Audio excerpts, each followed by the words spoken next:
જય શ્રી સ્વામિનારાયણ. શ્રી સ્વામિનારાયણ ગુરુકુળ વિદ્યાપીઠ રાપર. આપણે વિજ્ઞાનની અંદર ધોરણ 10માં પહેલો ભાગ જોઈ ગયા છીએ. હવે આપણે ભાગ 2 ની અંદર રાસાયણિક પ્રક્રિયાઓ અને સમીકરણો એના વિશેની બેઝિક માહિતી આપણે ભાગ 1માં મેળવી હતી. હવે એનાથી વધુ કે રાસાયણિક સમીકરણ શા માટે સંતુલિત કરવા જોઈએ, રાસાયણિક સમીકરણો કેવી રીતે લખાય છે, એના વિશે થોડી ડીપમાં માહિતી મેળવી. સૌથી પહેલા આપણે જોઈએ રાસાયણિક સમીકરણ કેવી રીતે લખાય. એટલે રાસાયણિક સમીકરણ છે એ કેવી રીતે લખવું જોઈએ અને કેવી રીતે લખાય ખરેખર. તો જોઈએ, આપણે એક પ્રવૃત્તિ 1.1 ભાગ 1માં આપણે જોઈ ગયા છીએ. એમાં શું હતું? મેગ્નેશિયમ એટલે કે Mg. મેગ્નેશિયમની પટ્ટીનું ઓક્સિજન એટલે કે O, ઓક્સિજનની હાજરીમાં દહન થતા મેગ્નેશિયમ ઓક્સાઇડ આપણને મળે છે. તો આ એક લખાણ થયું, મતલબ કે આ પ્રક્રિયાને એક લાંબી રીતે આપણે લખી છે, પરંતુ બધી જ આવી પ્રક્રિયાઓ લાંબા લખાણમાં શક્ય છે ના. તો હવે આપણે એ જ શીખવાનું છે કે રાસાયણિક સમીકરણ આના ઉપરથી કઈ રીતે બને. તો આપણે જોઈએ કે આ લાંબા લખાણ કરતાં આપણે એને શોર્ટમાં આ રીતે દર્શાવશું. બધા જ સમીકરણોને આવી રીતે દર્શાવીને શીખશું. જોઈએ કે રાસાયણિક સમીકરણ એનું શું બનશે. મેગ્નેશિયમ લેવાનું છે તો મેગ્નેશિયમ એટલે Mg, ઓક્સિજન લેવાનું છે એટલે O2, અને એની હાજરીમાં એની પ્રક્રિયા કરવાની છે ઓક્સિજનની હાજરીમાં. તો magnesium plus oxygen it gives magnesium oxide. Magnesium oxide આપણને પ્રાપ્ત થાય છે. તો હવે આપણે આ સમજવાનું છે કે પ્લસ, આ પ્લસ છે એ શું દર્શાવે છે, આ એરો છે એ શા માટે આ જ દિશામાં છે. તો આપણે સમજીએ, અહીં પ્લસ શેના માટે છે તો કે મેગ્નેશિયમ અને ઓક્સિજન એ બંનેને સાથે આપણે લેવાના છે. મતલબ કે અહીં કોઈ બે પ્રક્રિયક હોય, બે હોય ત્યારે આપણે અહીંયા પ્લસની નિશાની દર્શાવીએ છીએ. આ એરો શું દર્શાવે છે કે આ બંનેમાંથી આપણને જે નિપજ પ્રાપ્ત થાય છે એ મૂળ એક જ દિશામાં પ્રાપ્ત થાય છે, એટલે અહીં એ જ દિશામાં એરો દર્શાવવામાં આવે છે. હવે જોઈએ કે જે ડાબી અને જમણી એમ બે બાજુ આપણે જોઈશું કે આ જે ડાબી બાજુ આપેલું છે મેગ્નેશિયમ અને ઓક્સિજન, એને આપણે પ્રક્રિયકો કહીશું. મતલબ કે મેગ્નેશિયમ અને ઓક્સિજન એ બે આપણી પાસે પ્રક્રિયકો છે અને એમાંથી જે પ્રાપ્ત થાય છે એને કહીશું નિપજ. મતલબ કે અહીં બે વસ્તુ જોવા મળી, એક પ્રક્રિયકો છે અને નિપજ છે. હા, નિપજ એક અથવા એકથી વધારે પણ આવી શકે છે. જેમ જ્યારે પ્રક્રિયકમાં પ્લસની નિશાની દર્શાવીને આપણે બીજો પ્રક્રિયક લખી શકીએ છીએ, એ જ રીતે નિપજ પણ એકથી વધારે હોય તો પ્લસની નિશાની દ્વારા એને દર્શાવી શકીએ છીએ. હવે જોઈએ કે પ્રક્રિયકોને હંમેશા ડાબી બાજુ દર્શાવવાના હોય છે, એટલે આપણે લખી શકીએ કે ડાબી બાજુ પ્રક્રિયકો હોય છે. અને એને ઇંગ્લિશમાં આપણે આગળ સમીકરણો ભણશું એની અંદર આવશે left hand side and right hand side. તો ડાબી બાજુ છે મતલબ પ્રક્રિયકોને હંમેશા લેફ્ટ હેન્ડ સાઈડ દર્શાવવામાં આવે છે. મતલબ આપણે એને લેફ્ટ હેન્ડ સાઈડ મતલબ કે LHS એટલે મતલબ કે લેફ્ટ હેન્ડ સાઈડ, મતલબ જે પ્રક્રિયકો દર્શાવવાના હોય છે. અને એ જ રીતે નિપજ છે એ હંમેશા જમણી બાજુ લખાતી હોય છે. મતલબ કે જમણી બાજુ એને આપણે કહીશું રાઈટ હેન્ડ સાઈડ, RHS મતલબ કે રાઈટ હેન્ડ સાઈડ એ આપણી હંમેશા નિપજ દર્શાવવાની હોય છે. હવે જોઈએ કે શું આ સમીકરણ સંતુલિત અવસ્થામાં છે ખરું. તો આપણે જોયું હતું કે અહીં બધા જ પ્રક્રિયકોનું પ્રમાણ જોઈએ કે મેગ્નેશિયમ 1 છે, અહીં મેગ્નેશિયમ 1 છે, ઓક્સિજન અહીં 2 છે, જ્યારે ઓક્સિજન અહીં 1 જ છે. તો આ સમીકરણ છે એ સંતુલિત અવસ્થામાં નથી. તો આપણે એને શું કહી શકીએ કે આ સમીકરણ કેવું છે? અસંતુલિત છે.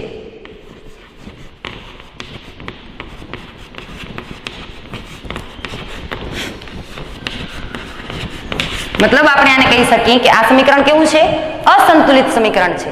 તો આ તમામ અસંતુલિત સમીકરણો હોય એને સંતુલિત અવસ્થામાં કઈ રીતે લાવવા જોઈએ એને આપણે સોપાન વાઇઝ શીખવાનું છે.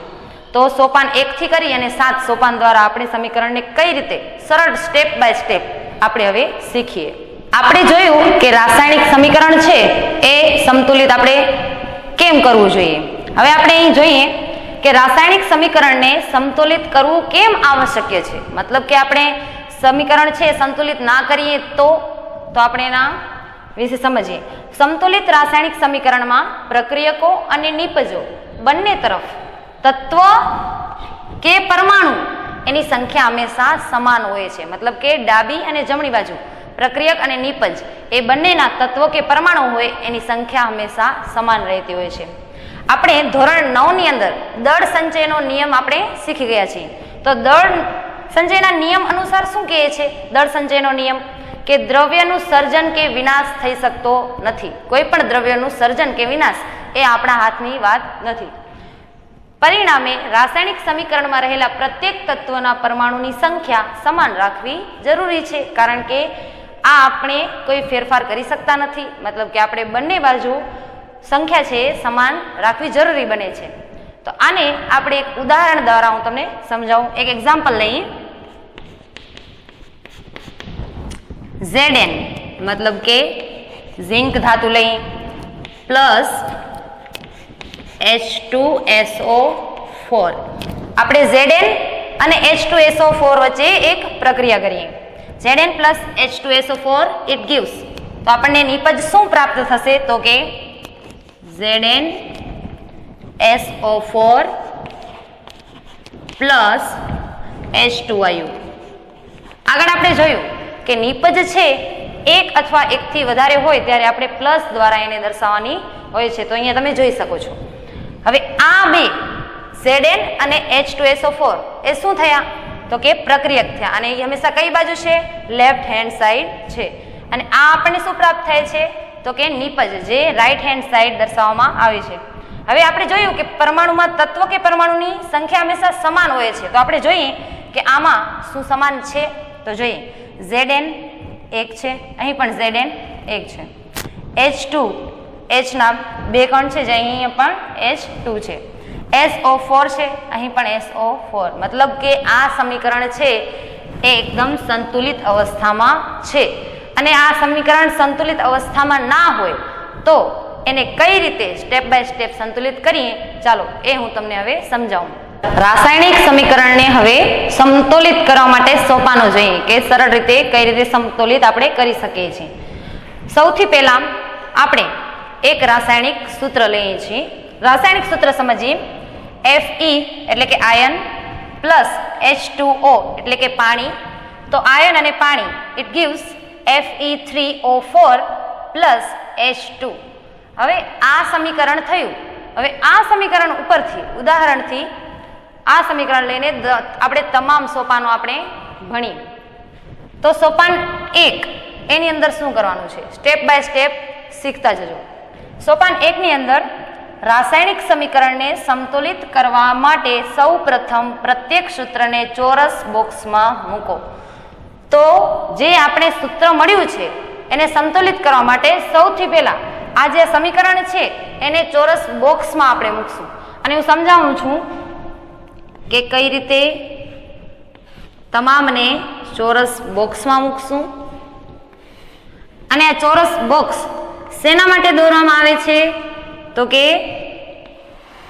આની અંદર લખેલા કોઈ તત્વો કે પરમાણુની અંદર આપણે કોઈ જ જાતનો ફેરફાર કરવાનો થતો નથી. ફક્ત આ જે ચોરસ બોક્સ છે એની આપણે આગળ કે પાછળ સુધારો કરી શકીએ છીએ, પણ લખેલું હોય એની અંદર કોઈ પણ જાતનો ફેરફાર કરવાનો થતો નથી. એટલે આપણે સૌથી પહેલા સમીકરણને એક ચોરસ બોક્સમાં મૂકવું જરૂરી બને છે. આપણે સોપાન 2 જોઈએ. ઉપરોક્ત સમીકરણ 1 મતલબ કે આ સમીકરણ બન્યું એનું આપણે નામ આપશું સમીકરણ 1. ઉપરોક્ત સમીકરણ 1 માં આપેલા તત્વોના પરમાણુઓની સંખ્યાની ગણતરી કરો. આ સમીકરણ આપેલું છે એની અંદર તત્વ કે પરમાણુની સંખ્યા મતલબ કે કેટલા છે, H કેટલા છે, ઓક્સિજન કેટલા છે, આયન કેટલા છે, એના પરમાણુઓની આપણે ગણતરી કરીએ. તો એના માટે એક બોક્સ બનાવેલું છે. સૌથી પહેલા એની અંદર તત્વો કયા કયા તત્વો છે એ લખવાના છે. પ્રક્રિયકોમાં લેફ્ટ હેન્ડ સાઈડમાં એના પરમાણુની સંખ્યા કેટલી છે એ અહીં દર્શાવશું, અને નિપજમાં પરમાણુની સંખ્યા કેટલી છે એ આપણે રાઈટ હેન્ડ સાઈડની સંખ્યા અહીં દર્શાવશું. એટલે આપણે હવે સૌથી પહેલા તમામ તત્વોની ગણતરી કરી અને અહીં લખવાના છે. પહેલા તત્વો કયા કયા છે? એક છે આયન Fe, બીજું છે હાઇડ્રોજન એટલે કે H, અને એક છે ઓક્સિજન. 3 તત્વો અહીં લેવામાં આવ્યા છે. આયન છે, હાઇડ્રોજન છે, ઓક્સિજન છે. પહેલા તત્વનું આપણે નામ લખ્યું છે. ત્યાર પછી લેફ્ટ હેન્ડ સાઈડના પરમાણુની સંખ્યા ચાલો જોઈએ. Fe માં કેટલા છે? તો કે એક નથી, મતલબ કે એક જ છે, એક ધરાવે છે, તો અહીં એક લખી શકાય. પછી છે હાઇડ્રોજન. હાઇડ્રોજનમાં લેફ્ટ હેન્ડ સાઈડમાં કેટલા પરમાણુઓ છે? તો કે H ના કેટલા છે? 2 છે, તો આપણે એને 2 લખશું. ઓક્સિજનના કેટલા છે? ફક્ત એક જ, તો આપણે અહીં 1 લખશું. હવે નિપજો છે, જે આપણને નિપજ જે જમણી બાજુ પ્રાપ્ત થાય છે એનું જોઈએ. તો Fe આયનના કેટલા અણુઓ છે? તો કે 3. પરમાણુની સંખ્યા એની અંદર 3 છે. પછી છે હાઇડ્રોજન. તો હાઇડ્રોજનની અંદર પરમાણુની સંખ્યા કેટલી છે? તો 2 છે, તો આપણે હાઇડ્રોજનના બોક્સમાં 2 લખશું. અને હવે ઓક્સિજન. તો ઓક્સિજનની અંદર રાઈટ હેન્ડ સાઈડમાં કેટલા છે? પરમાણુની સંખ્યા 4 છે, એટલે આપણે અહીં 4 લખશું. તો સૌથી પહેલા સોપાનની અંદર તત્વોના નામ લખ્યા આપણે. તત્વની નામની અંદર લેફ્ટ હેન્ડ સાઈડમાં કેટલા કેટલા પરમાણુની સંખ્યા છે એ, અને રાઈટ હેન્ડ સાઈડ એટલે કે નિપજમાં કેટલી પરમાણુની સંખ્યાઓ છે એ આપણે ફક્ત અહીં સંખ્યાઓ દર્શાવી. હવે શું કરશું? આ સંખ્યાઓ છે એમાંથી આગળ સોપાન 3 માં થોડું સમજીએ. સોપાન 3 ની અંદર સમજીએ. આપણે તત્વના પરમાણુની સંખ્યા લખી બોક્સમાં, એના ઉપરથી સૌ પ્રથમ વધુ પરમાણુ ધરાવતું સંયોજન પસંદ કરો, કે જે આપણે જોયું કે જે વધારે કયું છે એનામાંથી એ આપણે અહીં દર્શાવવાનું છે સૌથી પહેલા. અને તેમાં રહેલા તત્વોને સંતુલિત કરો, મતલબ કે જે આ પ્રક્રિયામાં બોક્સમાં દર્શાવ્યું છે એમાં સૌથી વધારે પરમાણુની સંખ્યા ધરાવતું છે એ આપણે પેલું લેવાનું છે. એવું જરૂરી નથી, આપણે કોઈ પણ લઈ શકીએ છીએ, પરંતુ આપણી સરળતા ખાતર આપણે સૌથી વધારે, પછી ઓછા અને ઓછા, એ રીતે સોપાન વાઇઝ લઈશું. તો અમે અહીંયા જોયું આપણે કે સૌથી વધારે પરમાણુની સંખ્યા ધરાવતું કયું છે? તો કે ઓક્સિજન 4 છે, સૌથી વધુ છે. તો ઓક્સિજનની સૌથી પહેલા આપણે પ્રક્રિયા કરશું. ઓક્સિજનના પરમાણુઓ શરૂઆતમાં એટલે કે જે આગળ લીધેલા છે, અને સંતુલિત કરવા માટે આપણે શું કરવા પડશે? પ્રક્રિયકો અને નિપજમાં ઓક્સિજનનું આપણે જોઈએ સૂત્રમાં. સૂત્રમાં શું છે? પ્રક્રિયકની અંદર H2O. તો અહીં શું છે? પ્રક્રિયકમાં શરૂઆતમાં છે H2O. નિપજની અંદર શું આપણને મળશે? Fe3O4. Fe3O4. તો આ સૌથી પહેલા આપણે ઓક્સિજનના પરમાણુઓ છે, પરમાણુની સંખ્યા સમાન કરવી પડશે. સંતુલિત કરવા માટે સૌથી પહેલા આપણે અહીંયા લખી લઈએ ઓક્સિજનના કેટલા પરમાણુની સંખ્યા છે? તો કે 1 છે. અહીં ઓક્સિજનના પરમાણુની સંખ્યા કેટલી છે? 4 છે. અહીં 4 કરવા માટે આપણે શું કરવું પડશે? તો કે 1 ને 4 વડે ગુણવું પડશે. અને અહીં 4 છે તો આપણે એને 1 વડે ગુણી શકીએ છીએ. હવે જો કે હવે ઓક્સિજન 1 ગુણ્યા 4 કર્યા એટલે ઓક્સિજન 4 થયા. 4 ગુણ્યા 1 એટલે કે ઓક્સિજન અહીંયા 4, એટલે કે સમતોલિત આપણે કરશું. તો એ સમીકરણ 1 છે એ નીચે મુજબ આપણને જોવા મળશે. સૌથી પહેલા આને ચોરસ બોક્સમાં હતા એ જ રીતે દર્શાવવા પડશે, કારણ કે ચોરસ બોક્સની બહાર જ આપણે ફેરફાર કરવાનો થાય છે. હવે તમે જુઓ કે ઓક્સિજન અહીં 4 છે પરમાણુની સંખ્યા, પરંતુ અહીં ઓક્સિજન કેટલા છે? ફક્ત 1 જ. તો આપણે શું કીધું કે જે બોક્સ બનાવીએ છીએ એની બહારની બાજુએ એને દર્શાવવાનું છે, નહીં કે એની અંદર. પછી તમે અહીં 4 કરો કે ચાલો અહીં 4 થઈ ગયા તો આપણે અહીં દર્શાવી દઈએ, તો ના, એ ફક્ત ખોટું છે, કારણ કે બોક્સની બહાર જ ફેરફાર કરવાના થાય છે.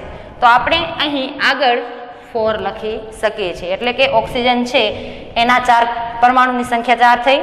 અને રાઈટ હેન્ડ સાઈડ આપણે જોઈ શકીએ છીએ કે ઓક્સિજનના 4 પરમાણુ છે, પરંતુ ફક્ત આ તો ઓક્સિજનના જ પરમાણુની સંખ્યા સમાન થઈ. તો શું ઓક્સિજનના 4 થયા? તો હાઇડ્રોજન અહીંયા 4 દુને 8 થઈ ગયા છે, જ્યારે અહીંયા હાઇડ્રોજન 2 જ છે. તો ચાલો હવે આગળ આપણે શું શીખશું કે હાઇડ્રોજનના પરમાણુની સંખ્યા કઈ રીતે સંતુલિત કરશું અને ત્યાર પછી આયનની સંખ્યા સંતુલિત કરીએ. સોપાન 4 ની અંદર સમીકરણ 2 માં હજી H અને Fe મતલબ હાઇડ્રોજન અને આયન એ બંને આપણે સમતોલિત કર્યા નથી. આપણે ફક્ત કોને સમતોલિત કર્યું છે તો કે ઓક્સિજનને. આગળના સોપાનની અંદર આપણે ઓક્સિજનને સમતોલિત કરી નાખ્યું. ઓક્સિજન અહીં 4 અને અહીં પણ ઓક્સિજન 4 એ આપણે સમતોલિત કર્યું. પરંતુ શું કહે છે સોપાન 4 ની અંદર કે હજુ H એટલે કે હાઇડ્રોજન અને Fe એટલે કે આયન, તમે અહીં જોઈ શકો છો આયન અહીં 3 છે હજી અને H માં અહીં H2 4 ગુણ્યા 2 એટલે 8 છે અને અહીં હાઇડ્રોજન ફક્ત 2 છે. મતલબ હજી આપણા H અને Fe છે એ સમતોલિત નથી. તો સોપાન 4 ની અંદર આપણે એને સમતોલિત કરીએ. સમતોલિત કરવા માટે અહીં બોક્સ દોરેલું છે. હાઇડ્રોજનના પરમાણુઓ શરૂઆતમાં કેટલા છે અને સંતુલિત કરવા માટે કેટલા કરવા પડશે તો પ્રક્રિયકો અને નિપજમાં. તો આપણે જોઈએ પ્રક્રિયકની અંદર સૌથી પહેલા આપણે અહીં હાઇડ્રોજનની વાત કરવાની છે. પહેલા ઓક્સિજન લીધું, એના પછી ઓછા એટલે કે ઓછા પરમાણુની સંખ્યા ધરાવતું હાઇડ્રોજન છે અને અંતે આપણે આયનને લઈશું. તો પ્રક્રિયકની અંદર હાઇડ્રોજનમાં જોઈએ તો કે 4H2O 4H2O આ પ્રક્રિયકની અંદર હાઇડ્રોજનની સ્થિતિ છે. નિપજની અંદર જોઈએ તો નિપજમાં શું છે ફક્ત H2.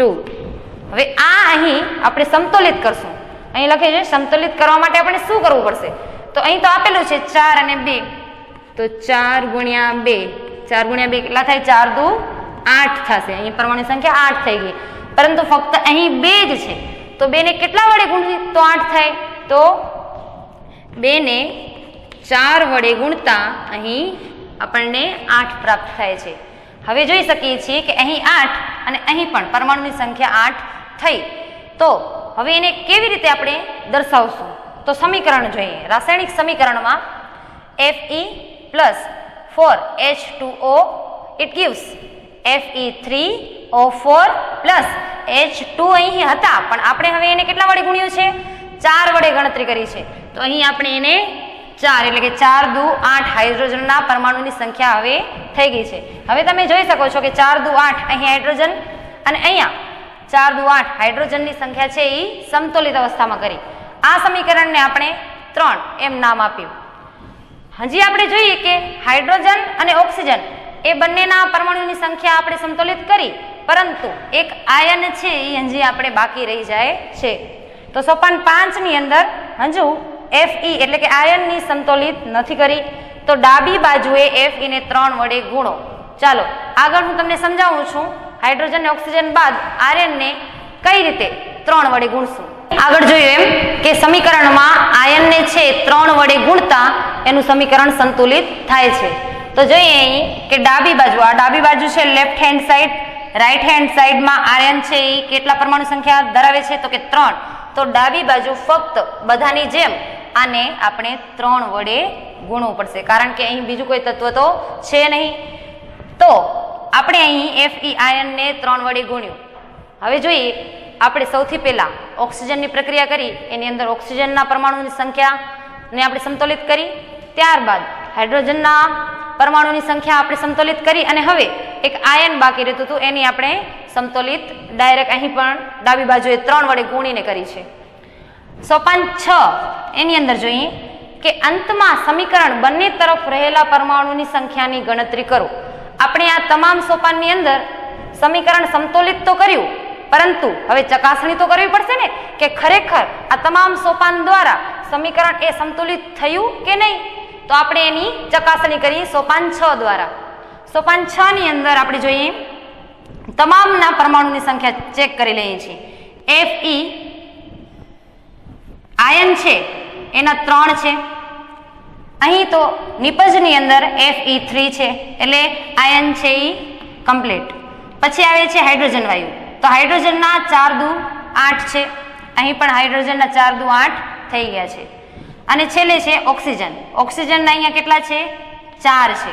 તો અહીં આપણે જોઈએ કે ઓક્સિજન કેટલા છે O4 છે. તો હવે તમે જોઈ શકો કે આ ચોથું સમીકરણ જે બન્યું છે એ આખે આખું સમતોલિત અવસ્થામાં બની ગયું છે. એટલે સોપાન 6 શેના માટે છે આપણે આ સોપાન 5 કઈ રીતે સમતોલિત કર્યા એની ચકાસણી દ્વારા કે આમાં હવે તમામના પરમાણુની સંખ્યા સમાન છે કે નહીં એ આપણે અહીં તપાસ્યું. અને છેલ્લું સોપાન છે સોપાન 7. સોપાન 7 ની અંદર શું કહેવા માંગે છે કે આ સમીકરણ આપણે લખી નાખ્યું, પરંતુ એ સમીકરણને હજુ વધુ આકર્ષિત કરવું હોય તો આપણે કઈ રીતે બનાવી શકીએ? પદાર્થની ભૌતિક અવસ્થા. ભૌતિક અવસ્થા એટલે શું?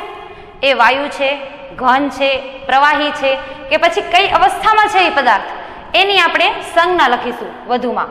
તો પદાર્થની ભૌતિક અવસ્થા દર્શાવતી સંજ્ઞા લખવી કે જેથી સમીકરણ છે વધુ આકર્ષક બને અને વધુ આકર્ષક લાગે. તો આપણે અહીંયા જોઈએ, જેમ કે અહીં આયન છે S ફોર સોલિડ, મતલબ કે સોલિડ એટલે ઘન થાય. તો આયન છે એ ઘન છે, S દ્વારા દર્શાવવામાં આવ્યો છે. ઓક્સિજન છે અહીંયા G ફોર ગેસ, મતલબ કે અહીં વાયુ છે. It gives Fe3O4. તો અહીં આ શું છે તો કે સોલિડ છે, જે પણ ઘનમાં દર્શાવવામાં આવ્યું છે. પ્લસ 4H2, જે H2 છે એ શું છે? ગેસ. તો આપણે લખી શકીએ કે વાયુ માટે આપણે આ સમીકરણની અંદર કઈ સંજ્ઞાનો ઉપયોગ કર્યો? તો તમે જોવો છો કે વાયુ અહીંયા કોણ છે તો કે અહીંયા H2O, અહીંયા ગેસ છે, મતલબ વાયુ માટે આપણે સંજ્ઞા G, સ્મોલ g એ અહીં લખી શકીએ છીએ. ઘન માટે S ફોર સોલિડ, એટલે S છે, સ્મોલ s છે, શેના માટે વપરાય છે? ઘન માટે. તો ઘન માટે આપણે સ્મોલ s નો ઉપયોગ કરશું. અને એ જ રીતે આ સમીકરણ જોયું એમાં ફક્ત ઘન અને વાયુનો જ સમાવેશ થાય છે, પરંતુ હજી પ્રવાહીનો સમાવેશ થતો હોય, જેમ કે મિથેન છે, એની પ્રક્રિયા કરીએ આપણે તો ત્યારે લિક્વિડની અવસ્થામાં આપણને મળતું હોય છે. તો જ્યારે લિક્વિડની અવસ્થામાં મળે, મતલબ કે પ્રવાહી અવસ્થામાં, તો આપણે એના માટે સ્મોલ l નો ઉપયોગ થાય છે. એ પણ આપણે અહીં જણાવી દઈએ. હવે આપણે જોયું કે આ સમીકરણને સમતોલિત કર્યું અને વાયુ અવસ્થામાં દર્શાવી દીધું અને આકર્ષક પણ લાગ્યું. તો આ તમામ પ્રક્રિયા છે જે સમતોલિત કરવાની પ્રક્રિયાઓ છે, એને આપણી વિજ્ઞાનની ભાષામાં હીટ એન્ડ ટ્રાયલ પદ્ધતિ દ્વારા ઓળખવામાં આવે છે. હીટ એન્ડ ટ્રાયલ આપણે જોયું કે સમીકરણ હોય એ અંતે તો શરૂઆતમાં અને સમીકરણ બન્યા પછી શું સરખું જોવા મળતું હોય છે. આપણે એને બનાવ્યું ના હોય એના પહેલા જુઓ અને બની ગયા પછી જુઓ તો સમીકરણ એક સરખું મળતું હોય છે. અને એને આપણે દરેક પ્રયત્નો દ્વારા, સોપાન 1, 2, 3 એવી રીતે દરેક સોપાનો પ્રયત્નો દ્વારા આપણે જે બનાવીએ છીએ, એટલે એ પદ્ધતિને હીટ એન્ડ ટ્રાયલ પદ્ધતિ દ્વારા ઓળખાવવામાં આવે છે. આનાથી વધારે માહિતી આપણે પછીના વિડીયોમાં શીખશું. ત્યાં સુધી થેન્ક યુ.